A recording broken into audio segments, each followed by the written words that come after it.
தேவன் தாமே நம் அனைவரோட குழந்தை ஆசீர்வதிப்பாராக. போன தடவை பார்த்தது போல் அந்த நாசரேத்து ஊரில் மிக மோசமாக இருந்ததாக நாம் பார்த்தோம். வேதாந்தத்திலேயே எழுதப்பட்டிருக்கிறது, நாசரேத்திலிருந்து ஒரு நன்மை உண்டாகக்கூடுமோ என்று சொல்லப்பட்டிருக்கிறது. ஆகவே அங்கு இயேசு பரிசுத்தமாக வாழ்ந்தார். அந்த நகரத்தில் தான் இயேசு பரிசுத்தமாக வாழ்ந்தார். லோத்தை கூட பார்க்குறோம், அவர் குடியிருந்த நகரம் மோசமாக இருந்தது, அழிக்கக்கூடிய நகரமாக இருந்தது. அங்கு அவர் பரிசுத்தமாக வாழ்ந்தார். இன்றைக்கு கூட நாம் வாழ்ந்து கொண்டிருக்கிற நகரங்கள்லாம் மிக மோசமானதாக தான் இருக்கிறது. ஆனால் ஒரு சிறிய கூட்டம் ஆண்டவரை தேடிக்கொண்டு போய் கொண்டிருக்கிறது. இங்கு சிறு பிள்ளைகளுக்கு அந்த இயேசு கிறிஸ்து முன்மாதிரியாக வாழ்ந்தார். தகப்பன் தாய்க்கு கீழ்ப்படிந்திருந்தார். எப்பொழுதும் உதவி செய்பவராகவே அவர் இருந்தார். வாலிப வயதில் கூட அவர் முன்மாதிரியாக வாழ்ந்தார். 30 வயதில் கூட அவர் முன்மாதிரியாக வாழ்ந்தார். இதிலே வாலிபர்கள் கண்டுகொள்ள வேண்டிய ஒரு முக்கியமான விஷயம் என்னவென்றால், இயேசுவை பின்தொடர வேண்டும், அவர் அடிச்சுவடுகளை பின்தொடர வேண்டும். அவர் எப்படி கீழ்ப்படிந்து இருந்தாரோ அதை விட்டு வெளியே போகவில்லை. அதனால தான் அவர் 30 வயதில் அவர் பிரசங்கம் ஆரம்பிக்கும் போது, ஊழியம் ஆரம்பிக்கும் போது இவைகளெல்லாம் அவருக்கு துணையாக நின்றது. பிதாவோடு இரவும் பகலுமாக ஆண்டவர் உறவாடி கொண்டிருந்தார். அது எந்த விதமான சோதனைக்குட்பண்ணாமல் தீமை நின்று ரட்சித்து அவரை பாதுகாத்து கொண்டது. அவர் தேவனோடு உறவாடி கொண்டிருந்தார். அதனால் அந்த வாலிபர்களுக்கு முக்கியமான செய்தி என்னவென்றால், இயேசு கிறிஸ்து அந்த வாலிப வயதில் என்ன செய்தாரோ, அவர் ஆண்டவரோடு நெருங்கியிருந்தார், பெற்றோர்களுக்கு கீழ்ப்படிந்திருந்தார். அதை தான் முக்கியமாக பார்க்க வேண்டும். அவர் வாழ்ந்து காட்டினார். வாலிபர்களுக்கு முக்கியமான ஒரு செய்தி. வாலிபர்களுக்கு தேவன் கொடுக்கும் ஆலோசனைகள் என்ன? மிக முக்கியமான ஒரு வசனம் ஒன்று இருக்கிறது. பிரசங்கி 11:9. இந்த வசனத்தை குறித்து கொள்ளுங்கள். இதை பிள்ளைகளிடத்திலே இதை படித்து அவர்களிடத்திலே அதை பற்றி விளக்கி கூறுங்கள். முக்கியமான ஒரு வசனம், பிரசங்கி 11:9. வாலிபனே, எந்த வயதை ஆண்டவர் குறிப்பிட்டு காட்டுறாரு பாருங்க. வாலிபனே, உன் இளமையிலே சந்தோஷப்பட்டு, அதாவது உன் இளமை காலங்களில் சந்தோஷப்படு அப்படின்ற, உன் இஷ்டம் போல சந்தோஷப்படு. உன் வாலிப நாட்களிலே உன் இருதயம் உன்னை பூரிப்பாக்கட்டும். நீ இஷ்டம் போல செய், எதை வேணுமா ரொம்ப சந்தோஷமா பூரிப்பா இருந்து உன் நெஞ்சின் வழிகளிலும் உன் கண்ணின் காட்சிகளிலும் நட. உனக்கு என்னென்ன தோணுதோ, நீ என்னென்ன பார்க்குறியோ, எது சந்தோஷமா இருக்குது அதெல்லாம் நீ அதில் வழியிலே நட. ஆனாலும் அப்படின்னு ஒரு காரியத்தை வைக்கிறார். ஆனாலும் இவை எல்லாவற்றின் நிமித்தமும் தேவன் உன்னை நியாயத்திலே கொண்டு வந்து நிறுத்துவார் என்று அறி. உன் இஷ்டத்துக்கு எதை வேணுமா செய்து கொள். வாலிபர்களே, உங்கள் இஷ்டத்துக்கு எதை வேணுமா செய்துங்க. ஆனால் இது எல்லாவற்றையும் நியாயத்தில் நான் கொண்டு வருவேன் அப்படி என்று அங்கே ஆண்டவர் இதை சொல்லிவிட்டார். பிரசங்கி 12:1 நீ உன் வாலிப பிராயத்திலே உன் சிருஷ்டிகரை நினை என்று ஆண்டவர் சொல்லியிருக்கார். வாலிப பிராயத்தில் தான் ஆண்டவர் என்ன சொல்றாரு, சிருஷ்டிகரை. அங்கத்தான் நாம் வெளியேறதற்கு அதிகமான சந்தர்ப்பங்கள் இருக்கிறது. இந்த வாலிப வயதில் தான் அதிகமான காரியங்கள் தோன்றுகிறது. சாத்தான் நடுவிலே பல காரியங்கள் தடைகளை வைக்கிறான். இயேசுவோடு போகக்கூடாது, இந்த உலகத்தோடு நீ வாழ வேண்டும். உலகத்தில் உள்ள அத்தனை காரியங்களிலும் ஆசை காட்டி, மோசம் காட்டி, நம்மை வழி விலகல செய்கிற காரியங்கள் அந்த வாலிப வயதிலே தோன்றுகிறது. அதுதான் அந்த படி, அதிலே தான் நாம் விடுந்து போகிறோம். அது கடைசி வரைக்கும் பின்தொடர்ந்து வந்து கொண்டிருக்கோம். அதனால் ஆண்டவர் இங்கு முதல் வசனத்திலேயும் வாலிபனே என்று சொல்கிறார். 2வது வசனத்திலும் நீ உன் வாலிப பிராயத்திலே உன் சிருஷ்டிகரை நினை, மறந்துடாத. அவர் கூட இரு, அவரை மறந்துடாத. வேற ஒருத்தவனை நினைவில் வைத்திருக்காத. மனதிலே உன் சிருஷ்டிகரை நினைவில் வைத்துக்கொள் என்று ஆண்டவர் இருந்து ஒரு எச்சரிப்பின் சத்தமாக கொடுக்கிறார். இயேசுவின் பெற்றோர்கள் யோசேப்பும் மரியாளும் ஏழ்மையானவர்கள், தினக்கூலி சம்பாதித்து வாழ்ந்தார்கள் என்று சொல்லப்பட்டிருக்கிறது. தினக்கூலி, அந்த ஒரு நாள் கூலியில் தான் அவர்கள் வாழ முடியும், அவர்கள் சாப்பிட முடியும், அவர் மற்ற காரியங்களை செய்ய வேண்டும். அதனால் அந்த ஒரு நாள் அவர்கள் கஷ்டப்பட்டு சம்பாதிக்க வேண்டும். அதனால தான் யோசேப்பு தச்சனாக இருந்தார் என்று சொல்லப்படுகிறது. இப்படி தான் இயேசு வாலிப வயதிலே ஏழ்மையாக வாழ்ந்து இருந்தார். அந்த ஏழ்மையிலே வாழும்போது அது நமக்கு ஒரு நன்மையாகவே தோன்றுகிறது. பணமெல்லாம் அதிகமாக இருக்கும்போது ஆண்டவரை மறந்து விடுகிறோம். பெற்றோருக்கு உதவியாக அவர்கள் கூட அவர் வேலை செய்தார். அப்படித்தான் எழுதப்பட்டிருக்கு. பெற்றோர்கள்ன்றது அவர் எழுத்து பேசுகிறவர் அல்ல, அவர்களை காயப்படுத்துகிறவர் அல்ல, பேச்சினாலே கஷ்டப்படுத்துகிறவர் அல்ல. எல்லாவற்றிற்கும் பெற்றோர்களுக்கு கீழ்ப்படிந்து இருந்தார் என்று சொல்லப்படுகிறது. தீமையான எந்த தீமையான காரியங்களும் அதையெல்லாம் விட்டு விலகினார். எல்லா சோதனைகளையும் மேற்கொண்டார் அந்த வாலிப வயதிலேயே. முக்கியமாக நாம் பார்க்கிற இந்த செய்தியிலே பெற்றோர்களுக்கு அவர் கீழ்ப்படிந்திருந்தார். அதனால்தான் அவர் வரும் காலத்திலே பல சோதனைகளை மேற்கொண்டார். அவரை ஆணிகளாலே அடித்து சிலுவையில் தொங்க விடும்போது கூட அவருடைய தாய் மறந்து விடவில்லை. எந்த அளவுக்கு பெற்றோரை நேசித்தார் என்று அந்த உயிரை விடும்போது கூட, அந்த சூழ்நிலையில் கூட அங்கு ஒருவனிடத்திலே தன் தாயை ஒப்படைக்கிறார். நீ பார்த்துக்கொள், அந்த தாயை, என்னை பெற்றெடுத்த அந்த தாயை நீ பார்த்துக்கொள். இப்படித்தான் நாம் வாழ வேண்டும். இயேசுவின் உதாரணம், அவர் வாழ்க்கையில் உள்ள உதாரணம். பெற்றோருக்காக உதவியாக இருக்க வேண்டும். வாலிபர்கள் அவர்களை சங்கடப்படுத்தக்கூடாது, அவர்களை கஷ்டப்படுத்தக்கூடாது. அவர்களை சந்தோஷமாக வைத்திருப்பவனுக்கு ஆயுசு நீண்டதாக இருக்கும். அவனை ஆண்டவர் ஆசீர்வதிப்பார். யூத சட்டங்களுக்கு யோசேப்பும் மரியாளும் கீழ்ப்படிந்து இந்த ஒவ்வொரு ஆண்டும் என்ன செய்வாங்க, வழக்கம் என்னன்னா பஸ்கா பண்டிகைக்கு அவர்கள் போவது. அங்கிருந்து நாசரேத்திலிருந்து எருசலேமுக்கு போவாங்க பஸ்கா பண்டிகையை கொண்டாட. அது ஒரு 7 நாள் நடக்கும். அப்போ இவருக்கு 12 வயது ஆகிறது.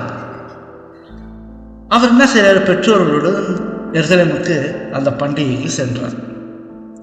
இப்போத்தான் முதல் முறையாக இயேசு அந்த ஆலயத்தை பார்க்கிறார். சாலமோனால் கட்டப்பட்டு திரும்ப இடிக்கப்பட்டு, நெகேமியால் திரும்ப கட்டப்பட்டு அந்த பிரம்மாண்டமான ஆலயத்தை முதல் முறையாக பார்க்கிறார். அதன் முன்பகுதிக்கு அவர் போறார். அப்படி முதன் முறையாக ஆசாரியர்களை பார்க்கிறார். ஆசாரியர்கள் என்ன செய்கிறாங்க, அங்கு பலிகளை செலுத்தி அவர்கள் ஆடுகள் தலையின் மீது கை வைத்து அந்த ஆடுகளுடைய இரத்தங்களை எடுத்துக்கொண்டு போய் திரையிலே தெளிப்பது, இந்த காரியங்கள்லாம் பார்க்கிறேன். அவர்கள் சேவை செய்து கொண்டிருக்கிறத பார்க்கிறேன். தூப கலசங்கள் மேல்நோக்கி காட்டுறாங்க, அதை பார்க்கிறேன். மகா பரிசுத்த ஸ்தலத்தின் திரையை பார்க்கிறேன்.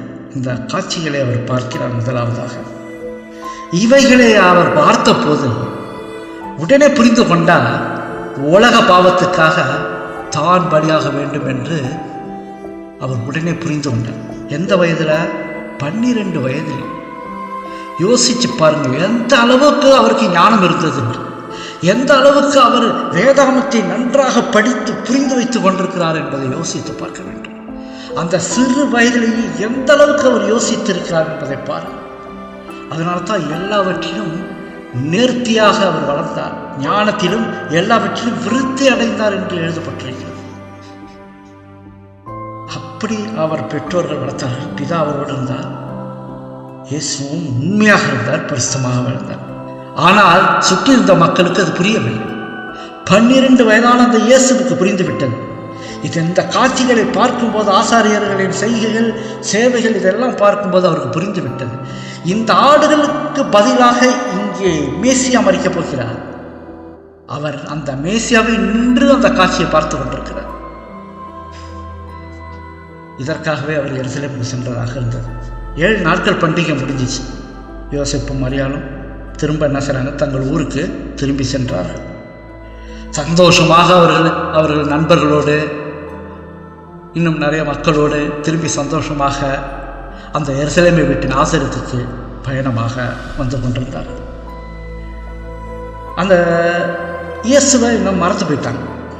அன்றைக்கு அந்த இரவு வந்தபோது ஒரு இடத்துல தங்குறதுக்காக அவர் போகும்போது, எப்பொழுதும் ஒருவர் உதவி செய்து கொண்டிருப்பார் பெற்றோர்களுக்கு. எப்போதும் பெற்றோர்களின் பேச்சை கேட்டிருப்பார், கீழ்ப்படிந்திருப்பார். இவர்கள் அந்த இரவிலே ஒரு இடத்துல தங்கும்போது அந்த உதவி செய்யும் அந்த இயேசுவை தேடி பார்த்தார்கள். அங்கு இல்லை. எப்போதும் உதவியாக இருக்கிற அந்த சிறு பிள்ளையாகிய 12 வயது இயேசுவை தேடி பார்த்தார்கள். அங்கு இல்லை. எப்பொழுதும் கீழ்ப்படிந்து பெற்றோர்களுக்கு இருக்கும் அந்த இயேசுவை காணவில்லை. அவர்களோடு வந்த நண்பர்கள் பெற்றோர்கள் மத்தியில் போய் தேடுறாங்க யோசேப்பும் மரியாதை, எங்கே எங்கே? ஆனால் அவர் அங்கு இல்லை, காணவில்லை. இப்ப கேள்வி என்னன்னா, இயேசு காணாமல் போய்விட்டாரா அல்லது பெற்றோர்கள் அவரை மறந்து போனார்கள்? இயேசு எங்க இருந்தார் போட்டிருக்கு? அவர் எருசலேமில் தான் இருந்தார். யார் கவனம் இல்லாமல் போனது? பெற்றோர்கள். அவர்களோடு வந்த நண்பர்கள்லாம் மத்தியெல்லாம் தேடி பார்த்தப்ப காணவில்லை. தேடல் வீடாக போனது. அவர்களின் அன்பு மகன், அந்த அன்பு மகனின் தடயம் எதுவுமே இல்லை. என்ன நடந்ததோ, என் மகனுக்கு என்ன நடந்ததோ என்று ஒரு பக்கம் மரியா திகைத்து போனார், கவலையற்றிருந்தார். அவர்களுக்குள் ஒரு இருள் சூழ்ந்தது போல இருந்தது. ஏனென்றால் இந்த குமாரன் தேவகுமாரன். இந்த தேவகுமாரன் பிறப்பை ஒரு தேவதூதன் அறிவித்தான். அவருக்கு இம்மானுவேல் என்று பெயரிடப்படும். தேவன் நம்மோடு இருக்கிறார் என்பதன் அர்த்தம் அவர். அப்பேற்பட்ட ஒரு பிள்ளையை காணாமல் போய்விட்டார். உடனே இவ்வளவு தூரம் களைப்பாக வந்தவர்கள் திரும்ப என்ன செய்தாங்க? பயணத்தை திரும்ப அவர்கள் வந்த இடத்துக்கு போகிறார்கள், எருசலேமுக்கு. அந்த எருசலேமுக்கு போகிற வழியிலே பல சிந்தனைகள் அவர்களுக்கு. ஏரோது வேற அந்த சிறு பிள்ளையிலேயே அவரை கொன்றுவிட வகை தேடினார். இந்த மாதிரி சாத்தான் ஏதோ செய்தானா என்னவென்று தெரியவில்லை என்ற குழப்பத்தோடு பயத்தோடு போறாங்க. இயேசுவை கவனித்துக் கொள்ள தேவன் இந்த பெற்றோர்களுக்கு பொறுப்பு கொடுத்திருந்தார். அந்த பொறுப்பை கவனமில்லாமல் செய்து விட்டார்கள் என்று வருத்தப்பட்டார்கள் அந்த பெற்றோர்கள். நமக்கும் ஆண்டவர் பிள்ளைகளை நம்மிடத்திலே வளர்ப்பதற்கு அந்த பொறுப்பை கொடுத்திருக்கிறார். அவர்களை எப்படி வளர்த்த ஆண்டவர் பாதபடியிலே கொண்டு வந்து விட வேண்டும் என்ற ஒரு பொறுப்பை பெற்றோர்களுக்கு கொடுத்திருக்கிறார். அவர்களுக்கு ஆலோசனை சொல்லி, ஆண்டவருடைய ஆலோசனைகளை கொடுத்து தவறான பாதைகளை சென்று விடாதபடிக்கு இரவும் பகலும் தேவனோடு ஜெபத்திலே இருக்க வேண்டும். பரலோகம் எவ்வளவோ தூரத்தில் இருக்குது, நாம் எவ்வளவோ தூரத்தில் இருக்கோம். ஆனால் முழங்கால் படியிட்டு ஒரு ஜெபம் செய்யும் பொழுது அந்த நொடியிலே அவ்வளவு தூரத்திலே இருக்கிற சிங்காசனத்தில் அமர்ந்திருக்கிற தேவனத்திலே நம்முடைய ஜெபம் போய் சேருகிறது. இயேசு கிறிஸ்துவின் நாமத்தினாலே ஜெபம் பிதாவே ஆமேன் என்று சொல்லும் போது அந்த ஜெபம் அங்கு போய்விடுகிறது. அதனாலே பிள்ளைகளுக்காக பெற்றோர்கள் கவனமாக இருந்து அந்த ஜெபத்திலே இரவும் பகலுமாக அவர்களுக்காக ஜெபம் செய்ய வேண்டும். இந்த பொறுப்பை ஆண்டவர் நம்மிடத்தில் கொடுத்திருக்கிறார். ஒரு நாள் முழுவதும் தேடினாங்க. அந்த இரவு போய் அங்கே ஒரு மறுநாள் முழுவதும் தேடினாங்க. மறுநாள் இரவும் வந்தது. பயத்தோடு தூக்கம் இல்லாமல் இருந்தார்கள். பயந்து போயிருக்கிறாங்க. தேவகுமாரனாச்சே காணவில்லையே என்று பயம். தேடி தேடி பார்த்தார்கள். இரவெல்லாம் ஜெபம் செய்தார்கள். மறுநாளிலே அவர்கள் கண்ட காட்சி இயேசுவை கண்டுபிடித்தார்கள். அவர்கள் இயேசுவை காணாமல் போனது நிமித்தம் அவர்கள் அந்த குற்றத்தை அறிந்தார்கள். நாம் தவறு செய்து விட்டோம் என்பதை அறிந்து கொண்டார்கள். இரவு ஜெபித்தார்கள். ஜெபம் முக்கியமானது. ஆண்டவரிடத்திலே நம்முடைய கவலைகளையும் கண்ணீர்களையும் உடனுக்குடனே ஒவ்வொரு நாளிலும் வைத்துக் கொண்டே இருக்க வேண்டும். நீங்க பாருங்க, ஆச்சரியமான விதத்தில் நமக்கு பதில் வரும். நம் பிள்ளைகள் இயேசுவை விட்டு வெகு தொலைவிற்கு செல்லாமல் பார்த்து கொள்ள வேண்டும்.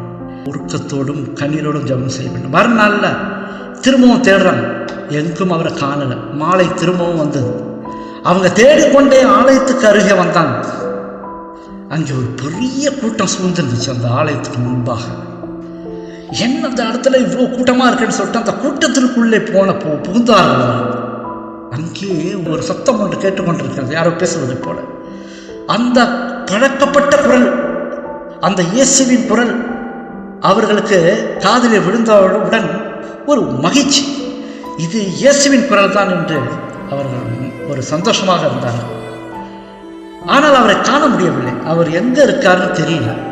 ஆனால் அந்த சத்தம் மட்டும் கேட்குது. அந்த கூட்டத்தில் அவர் சத்தம் போட்டு பேசிகிட்டு இருக்கார். அந்த அழகாய் ஒரு மாதிரி ராகமாக அவர் பேசுவார். அதை வைத்தவர்கள் அவர்கள் இயேசு என்று கண்டுபிடித்து விட்டார்கள். ஞானமாய் பேசுகிற காரியமும் இயேசுவுக்கு இருக்கிறது. அதை வைத்து இயேசு என்று கண்டுபிடித்தார்கள். அவர் என்ன கண்டுபிடிச்சிருக்காங்கன்னா, அந்த ஆலயத்தில் ஒரு அறை இருந்தது. அந்த அறை தீர்க்க தரிசன பள்ளியாக இருந்தது. தீர்க்க தரிசனம் வரைக்கும் அந்த பள்ளியாக இருந்தது. அந்த இடத்துல அந்த யூதர்கள் மத்தியிலே, ஆசாரியர்கள் மத்தியிலே, வேத பாரகர் மத்தியிலே அவர் பேசிகிட்டு இருக்கார். பெரிய பெரிய ஆட்கள். இவருக்கு இருக்கிறதோ 12 வயது. அங்கு கூட இருந்தவர்கள்லாம் பெரிய பெரிய ஆட்கள், யூதர்கள், ஆசாரியர்கள், வேத பாரகர். அவர்களுக்கு மத்தியில் அவர் மரியாதையுடனும் தாழ்மையுடனும் அவர்கள் காலடியில் உட்கார்ந்து பேசிட்டு இருக்கார். என்ன டிஸ்கஷன் நடக்குது. அவர் கேள்வி கேட்கிறார், அவங்க கேள்வி கேட்குறாங்க. இப்படி அவர் அவர்களிடத்துல மேசியாவை பொறுத்து கேள்வி கேட்டுட்டு இருக்கார். மேசியாவை பற்றி சொல்ல இவர் தான் இவருக்கு தெரியும். ஆனால் இவர்கள் வாயாலே என்ன சொல்வார்கள் என்று பார்க்கலாம் என்று சொல்லி மேசியாவை பொறுத்ததான கேள்விகள் கேட்டுட்ருக்கார். மேசியா எப்படி தோன்றுவார் என்று தீர்க்க தரிசன வசனங்கள் எல்லாம் அவர்களுக்கு இவர் விளக்கி சொல்கிறார்.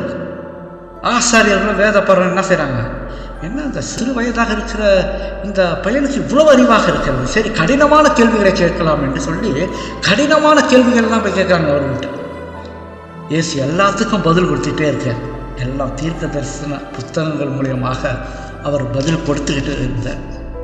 அதனால தான் வேதாகமத்தை நாம் படிக்க வேண்டும், இடைவிடாமல் அதை ஆராய்ந்து பார்க்க வேண்டும். ஒவ்வொரு நாளும் அதில் உள்ள ஆண்டவர் என்ன பேசுகிறார் என்பதை ஆராய்ந்து பார்த்து மனதிலே ஞாபகத்தமாக வைத்துக் கொள்ள வேண்டும்.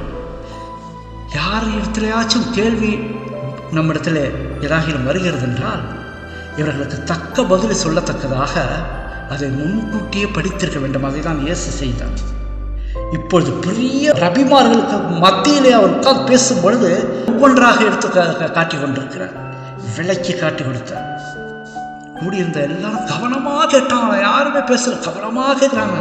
அவர் என்ன இந்த வயசுல இவ்வளோ ஞானமாக பேசுகிறாரு. இவர்களுக்கு மேசியாவை பற்றின ஞானம், புரிந்து கொள்ளும் அறிவு இல்லை என்பதை இயேசு கிறிஸ்து தெரிந்து கொள்கிறார். இவங்களுக்கு மேசியாவை பற்றின ஞானம் இல்லை, புரிந்து கொள்ளும் அறிவும் இல்லை. இயேசுவை நோக்கியே நம் கண்கள் இருக்க வேண்டும். அஜாக்கிரதையாக இருந்தால் அவர் நமது கண்களுக்கு முன்பாக இல்லாமல் போய்விடுவார். இங்கு பெற்றோர்கள் இயேசுவை காண முடியாமல் திகைத்து கஷ்டப்பட்டு கவலைப்பட்டு கண்ணீரோடு ஜெபம் செய்தார்களே, அவரும் நமக்கு முன்பாக நாம் அவரை விட்டு விலகி போகும்பொழுது அவரும் நம் பார்வையிலிருந்து காணாமல் போனால் நம் நிலைமை என்ன ஆகுது? நாமும் கஷ்டப்பட்டு அழுது புலம்பி இப்படிதான் போக வேண்டியதாக இருக்கும். நம்முடைய கண்களிலே அவரை வைத்திருக்க வேண்டும், இதயத்திலே அவரோடு பேசி கொண்டிருக்க வேண்டும். அவர் நம்மோடு எப்போதும் இருக்க வேண்டும். நம் பிள்ளைகளுக்காக நாம் எப்போதும் அவரிடத்தில் ஜெபம் செய்து கொண்டிருக்க வேண்டும். இதுதான் நமக்கு வேண்டிய பாதுகாப்பு. தேவன் கொடுக்கும் பாதுகாப்பு இதுதான்.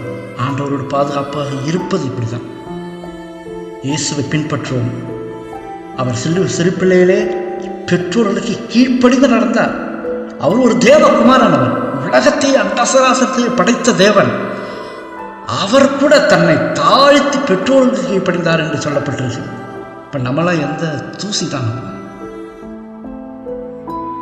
ஆண்டவர் தம்மை மகிமைப்படுவாராக. இந்த செய்திகளை கேட்ட உங்கள் அனைவரையும் ஆண்டவர் தம்மை ஆசீர்வதிப்பாராக. இது தொடர்ந்து அடுத்த வாரத்தில் நாம் பார்ப்போம். ஆமீன்.